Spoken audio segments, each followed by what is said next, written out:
يا صباح الحياة.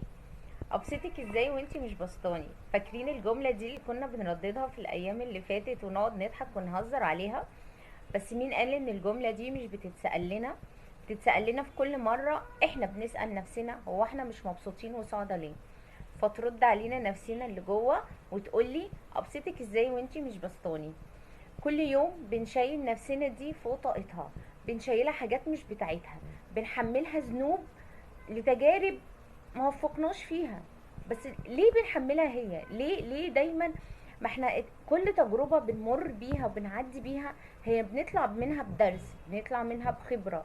فليه دايما تلومني على نفسك وتقول اصل انا لو ما كنتش رحت المكان الفلاني ما كانش حصل لي كذا، هو انت لو ما كنتيش قلتي كذا ما كانش حصل لي كذا. بالعكس، احنا كل تجربة بنمر بيها وكل ناس بتطلع مش قد الثقة اللي بنديها لهم، كل دي دروس احنا بنتعلمها. فليه احنا بنحمل بقى كل الذنوب دي لنفسنا؟ وطول ما هي نفسنا متحملها فوق طاقتها ومش مبسوطة، مش هنبقوا مبسوطين، لان السعادة الحقيقية بتيجي من جوه مش من بره.